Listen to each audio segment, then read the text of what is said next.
tentang absolusi, pengampunan dosa lewat pastor. Bukankah Yesus disalib dalam rangka menebus dosa? Lalu kenapa di Katolik masih ada pengampunan dosa lewat pastor? Lalu apa fungsinya penyalipan itu? Dikritik sama Martin Luther. Kenapa di Katolik pastor, paus, uskup tidak boleh nikah?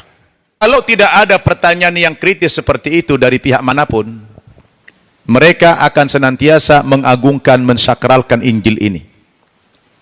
Tapi ketika mereka terdesak, ada pertanyaan kritis seperti itu tadi, maka dengan cepat mereka mengatakan, inti ajaran kami bukan pada Injil, tapi pada penyalipan Yesus.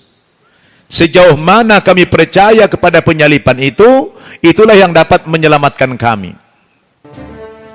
Sebelum kita lanjut, jangan lupa like, subscribe, dan nyalakan loncengnya agar tidak ketinggalan info terbaru lainnya terkini. Semoga bermanfaat.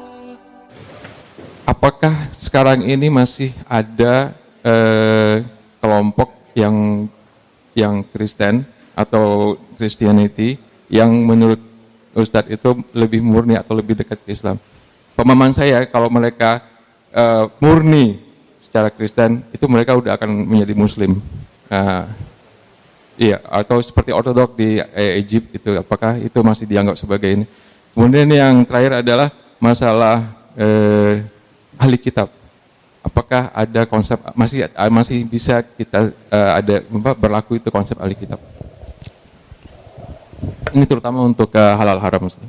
Terima kasih. Mungkin kita jawab dulu, kita serahkan bagaimana tanggapan Ustadz mengenai 3 penanya ini. Coba bacakan tadi yang Pak Hari. Pertanyaan dari Pak Hari berkenaan dengan kontradiksi antara Injil dan Al-Quran, yang mana pada waktu itu ada paham Injil Barnabas, Hawariyun, dan juga bagaimana... Oh iya, oke, ya.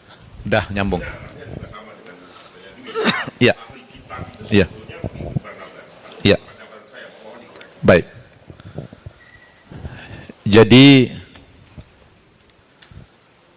Al-Hawariyun itu artinya pengikut Nabi Isa. Maka yang sekarang ini orang Kristen yang gadis lurus sekalipun tidak dapat lagi kita sebut mereka sebagai Al-Hariyun.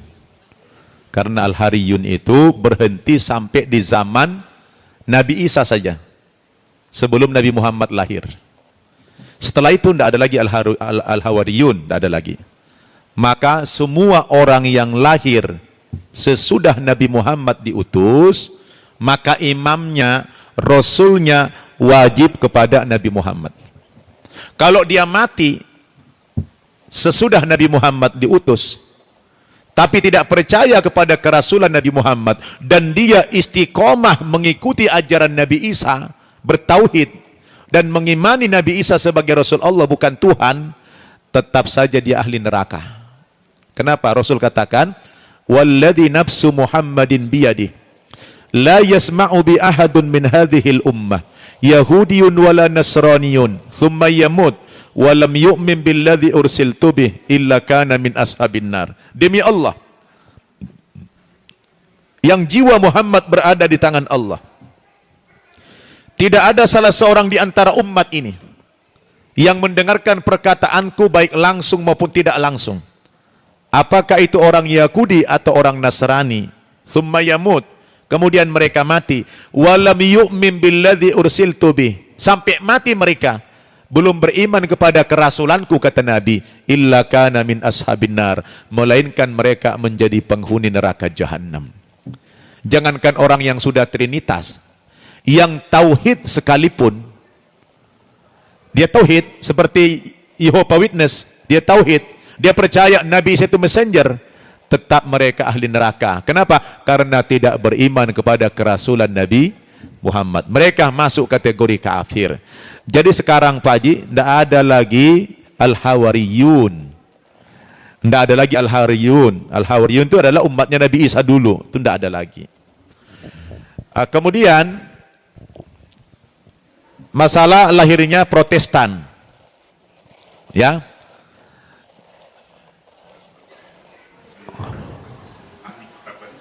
Nanti saya jawab nanti, itu kan sama dengan Pak apa nanti. Nah, tadi ada yang terputus sedikit. Masalah Barnabas. Ya. Kalau kita baca Injil Barnabas yang beredar di masyarakat, yang dijual di toko-toko, memang dia banyak yang mirip dengan Al-Quran. Kenapa? Karena sahabat Barnabas itu orang yang bertauhid, orang yang beriman kepada kerasulan Nabi Isa, bukan menganggap dia sebagai Tuhan. Nah, Injil yang dia tulis itu wajar-wajar saja mirip dengan Al-Quran, karena memang sumbernya sama dari Tuhan.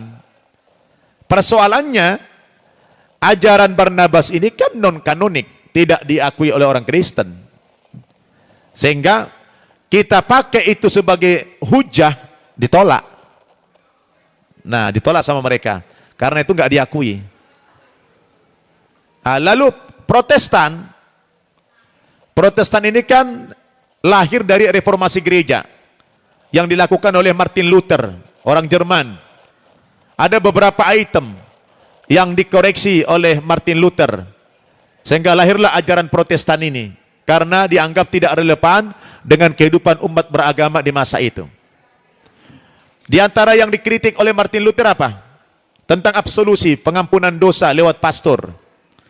Bukankah Yesus disalib dalam rangka menebus dosa? Lalu kenapa di Katolik masih ada pengampunan dosa lewat pastor? Lalu apa fungsinya penyalipan itu? Dikritik sama Martin Luther. Kenapa di Katolik pastor, paus, uskup tidak boleh nikah? Kalau mau mengikuti Yesus, bukankah Yesus Tuhan? Ya Tuhan nggak nikah. Diprotes sama dia. Kemudian kenapa dalam ajaran Katolik tidak boleh ada perceraian, sementara pernikahan ada? Jadi terhadap beberapa item yang dikritik oleh Martin Luther ini, lahirlah ajaran Protestan. Tapi secara akidah, sama-sama percaya kepada Yesus Tuhan. Jadi yang berubah itu aspek hukumnya saja. Tapi kalau akidahnya sama. Baik Protestan maupun Katolik sama-sama mempertuhankan Yesus. Yang diprotes itu hanya beberapa item saja. Di antaranya tadi adalah masalah pengampunan dosa. Di Protestan ditiadakan. Kemudian masalah apa lagi?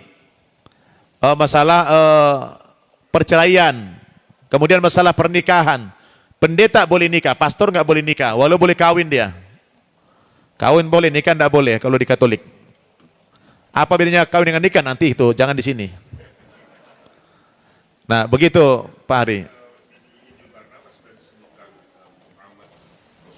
Iya. Iya. Betul, betul.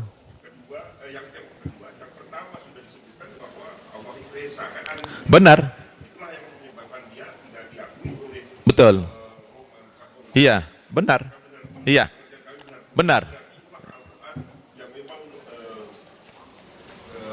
Diikuti oleh kaum Nasrani yang pada saat itu ada di Madinah. Iya. Kalau saya tidak salah tangkap demikian. Iya.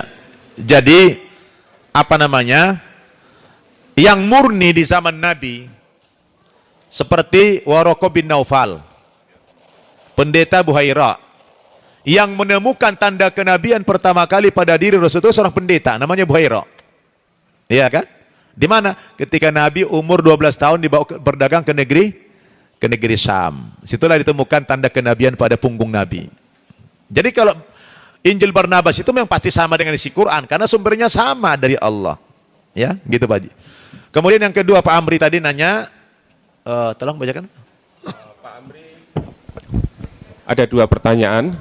Pertanyaan yang pertama masih seputar kontradiksi antara Injil dan Al-Quran juga.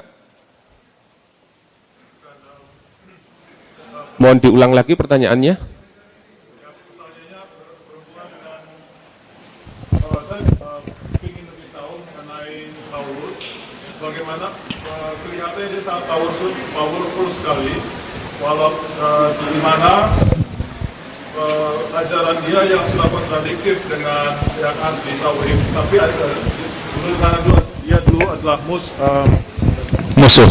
musuh oleh untuk Nabi Isa atau Yesus, tapi ajaran dia malah dipakai dan dibuat untuk menambahin yang sudah asli, yang ada tauhid, sehingga membuat kebingungan. Iya. Tapi menyadari dengan kontradiksi itu, bagaimana mungkin pihak istilahnya boardnya Injil masih tetap mengendorse ajaran Paulus terhadap umat Kristen. Kira-kira apa yang membuat mereka tidak bisa berpikir atau membiarkan itu terjadi? Iya. Karena dulu waktu saya sekolah, yang ditanamkan dogma. Kalau tidak ada pertanyaan yang kritis seperti itu dari pihak manapun, mereka akan senantiasa mengagungkan, mensakralkan Injil ini. Tapi ketika mereka terdesak, ada pertanyaan kritis seperti itu tadi, maka dengan cepat mereka mengatakan, inti ajaran kami bukan pada Injil, tapi pada penyaliban Yesus. Sejauh mana kami percaya kepada penyaliban itu, itulah yang dapat menyelamatkan kami. Ini semua tai kucing ini katanya. Kalau saya pernah debat, ini tai kucing katanya. Ini taruh bau diinjak-injak sama dia. Nah, ini adalah ketika mereka sudah mentok.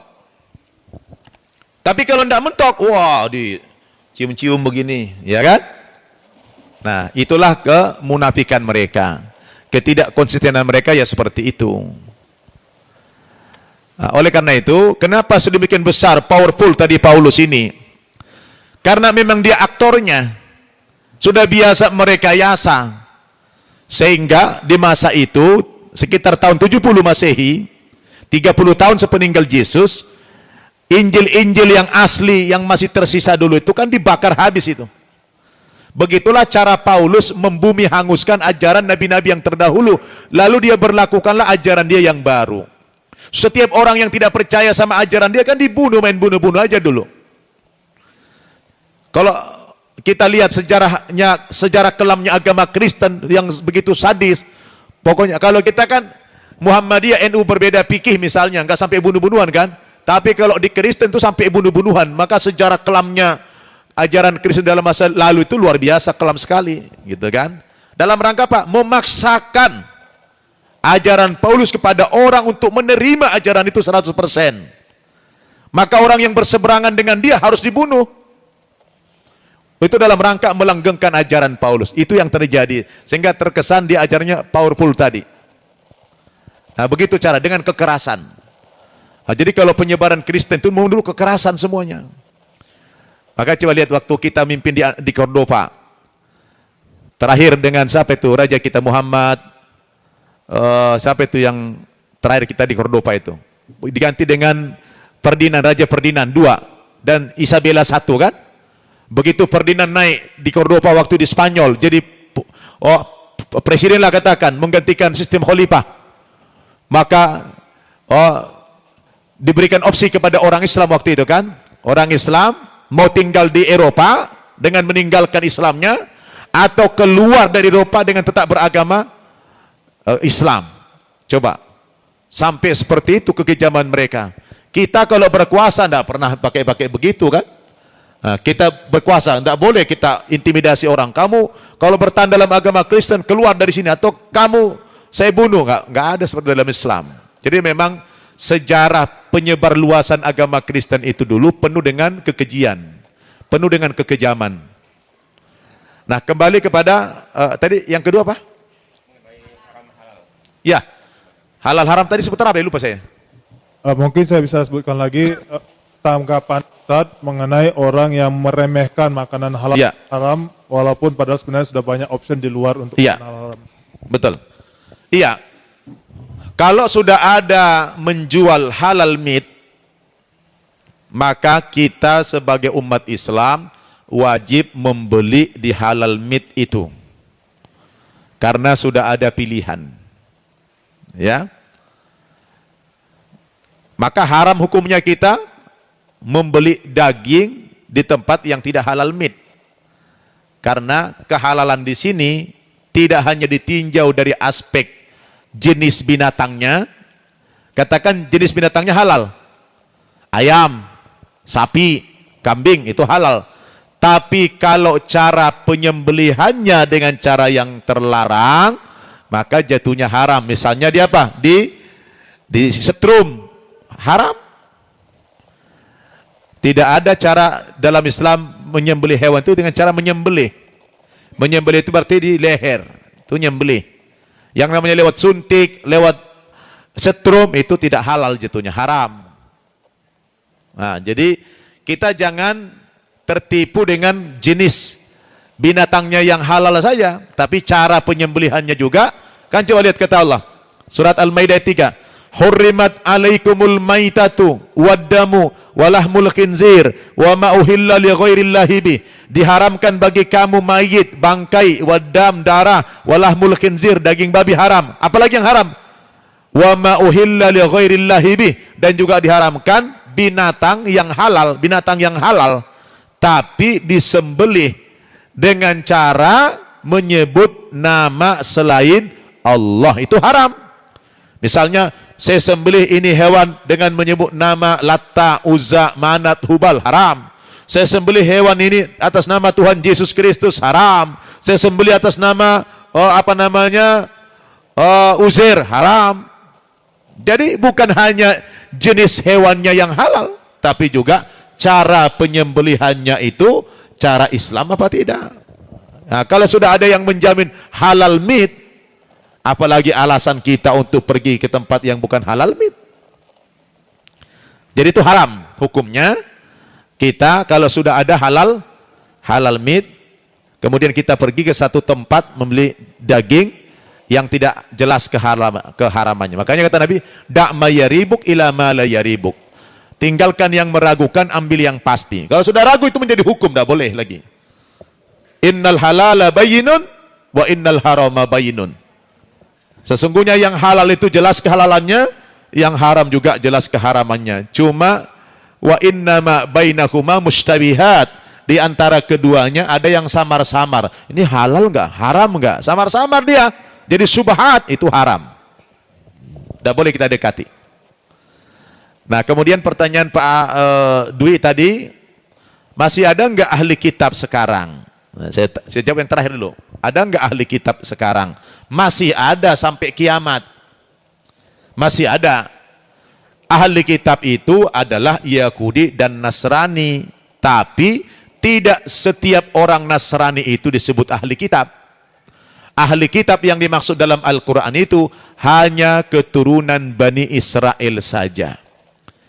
Hanya keturunan Bani Israel saja yang boleh disebut sebagai ahli kitab.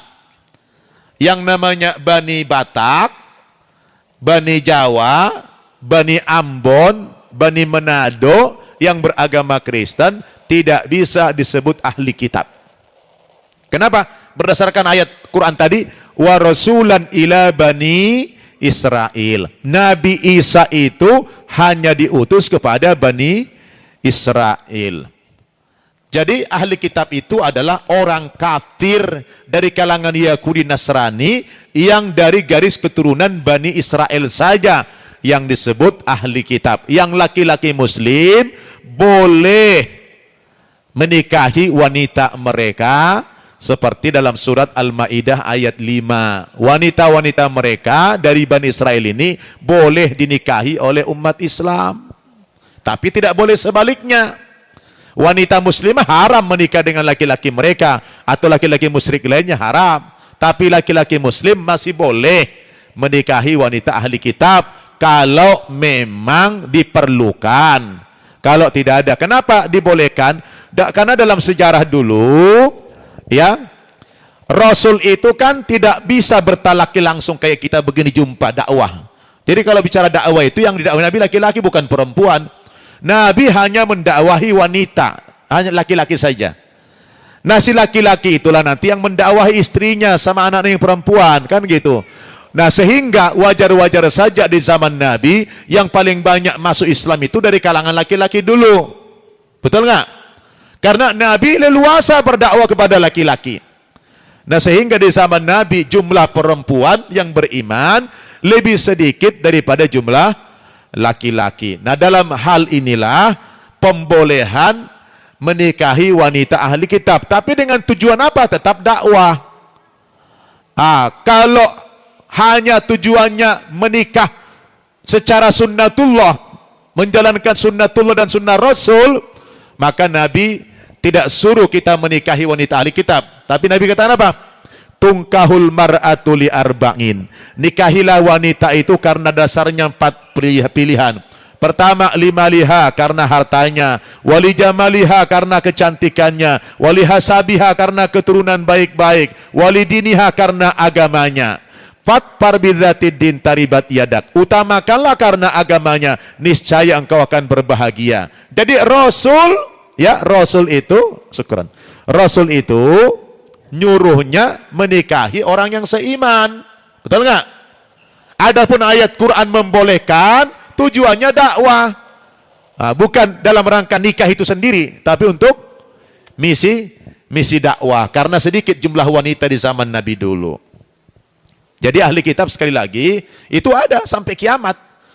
Karena ahli kitab itu adalah orang Yahudi dan Nasrani yang kafir, yang menyimpang dari kebenaran, yang mereka dari garis keturunan Bani Israel. Tadi kan ayat sudah dibacakan, versi Al-Quran, wa rasulan ila Bani Israel. Nabi Isa diutus kepada Bani Israel saja.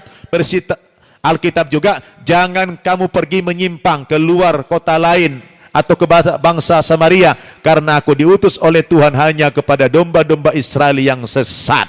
Ya sudah, berarti kawasan dakwahnya Nabi Isa itu hanya sekitar Bani Israel. Jadi begitu pemahaman saya tentang ahli kitab. Tetap ada ahli kitab, tapi bukan dari Bani Batak, bukan Bani Jawa, bukan Bani Ambon, walau agamanya Kristen. Maka menikahi wanita Batak, wanita Jawa, wanita Ambon, itu tidak sah, tidak boleh. Iya, walaupun Kristen, tapi dia bukan Bani Israel. Yang dikatakan ahli kitab itu Bani Israel dari keturunannya Yakub tadi, begitu. Terus apa lagi tadi? Ya. Oh, yang Trinity. Ada kesempatan untuk mengubah Injil. Oh ya, konsili. Baik. Konsep Trinitas itu dikukuhkan memang lewat konsili-konsili. Ketika konsili Nisea tahun 325 Masehi di Konstantinopel, Kaisar Konstantin waktu itu mengundang pendeta-pendeta dari gereja barat dan gereja timur. Karena Kristen di masa itu sudah terbelah dua. Ya, sudah terbelah dua. Antara pengikut Kristen yang di timur mewakili Arab dan pengikut Kristen yang di barat mewakili Romawi, itu sudah terpecah belah dua. Yang di timur itu disebut Arius, yang di barat disebut Anastasius. Yang Arius ini masih mengikuti millahnya Ibrahim yang bertauhid. Yang di barat ini mengikuti ajaran kafir sebelumnya seperti India, Trimurti, ya, Dewa Brahma, Dewa Wisnu, Dewa Siwa.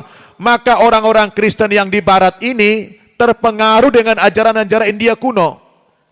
Sehingga waktu itu dikumpulkanlah pendeta-pendeta dari dua golongan ini, Arius maupun Anastasius, dikumpulkan oleh Kaisar Konstantin di Konstantinopel. Dikumpulkan di sana, yaitu jumlahnya kalau tidak salah waktu itu orang yang bertauhid, yang mengikuti millat Ibrahim ini, itu jumlahnya sangat sedikit sekali yang hadir di forum itu. Sedangkan pengikut gereja barat itu jumlahnya bisa sampai 100 kali lipat, lebih banyak. Ketika terjadi muktamar, konsili itu kan musyawarah, muktamar gereja internasional, kira-kira begitu. Nah, ketika diundang pendeta-pendeta barat dan timur ini, nah, orang yang di barat sudah banyak terpengaruh dengan ajaran-ajaran India kuno. Nah, mereka mengusulkan kepada raja supaya konsep ketuhanan dalam Kristen itu adalah seperti yang di India, yaitu 3 Tuhan. Nah, waktu itu terjadi voting, karena orang-orang yang di gereja barat itu sudah terpengaruh ajaran India kuno. Tuhan mereka adalah yang Trinitas tadi. Nah, ketika terjadi perbedaan yang mendasar antara timur dan barat, dianggap ini sebuah hal yang membahayakan negara dan membahayakan agama Kristen itu sendiri, maka raja ambil alih, diundanglah semua, mereka voting, kebetulan kalah yang mempertuhankan tauhid ini. Nah, ketika kalah, akhirnya apa? Diputus. Tuhannya orang Kristen tahun 325 Masehi itu masih duinitas. Masih dua. Tuhan Bapa, Tuhan Anak. Roh Kudus waktu itu masih nganggur. Belum jadi Tuhan. Nah, tahun 325 Masehi konsili pertama itu, Tuhannya orang Kristen itu masih dua. Baru konsili yang ketiga, tahun 384, di tempat yang sama, itu tambah satu Tuhan lagi. Roh Kudus tambah satu jadi Tuhan. Jadi genaplah Tuhan mereka tiga, sama dengan ajaran India, Dewa Brahma, Dewa Wisnu, Dewa Siwa. Karena ajaran-ajaran Romawi ini banyak diwarnai dengan ajaran India kuno itu. Itu ceritanya dulu. Nah, maka ketika datang Al-Quran, itulah yang dikritik. Laqad kafarul ladzina qalu innallaha tsalitsu tsalatsah. Surat Al-Maidah ayat 73. Laqad kafarul ladzina qalu innallaha tsalitsu tsalatsah. Kafirlah orang-orang Kristen yang mengatakan Tuhan itu salah satu dari yang tiga. Tuhan Bapa, Tuhan Anak, dan Tuhan Roh Kudus. Dan anehnya, visualisasi Tuhan dari yang tiga ini itu beda-beda. Gambar Tuhan Bapa manusia, gambar Tuhan Anak manusia, giliran gambar Tuhan Roh Kudus burung merpati. Alah, kan ini aneh. Masa Tuhan dari burung merpati? Ini yang tidak dipikirkan mereka dengan akar cerdasnya. Tapi itulah persoalan hidayah. Kalau nanti mereka masuk Islam semua, kan siapa yang di neraka, Pak? Jadi makanya ditutup juga akalnya itu, tidak pakai akal juga dia gitu kan. Udah tahu burung merpati simbolnya, masih juga disembah sama dia gitu kan. Nah, jadi begitu Pak Dwi. Lalu Injil kok nggak diubah juga? Yang Injil? Iya. Injil kalau diubah total tidak, dia hanya revisi aja bahasa, seperti babi tadi babi hutan gitu kan. Hanya revisi dikit-dikit saja, tidak total begitu dirombak 100% enggak. Nanti kalau dirombak, karena apa? Kan Al-Quran datang belakangan, ya kan? Karena ini sudah salah, maka disalahkan sama Al-Quran. Oh, ini kitab suci kalian ini karangan manusia, kata Al-Quran kan? Ya toh? Anggit Pak Amri, ya toh ini pakai toh nih. Iya kan? Nah, jadi ini yang jadi soal. Nah, makanya kalau kita baca ini semuanya kan jelas, ya. Inilah yang disebut karangan manusia itu gitu. Ya, begitu Pak Dwi. Ya, cukup? Udah ya?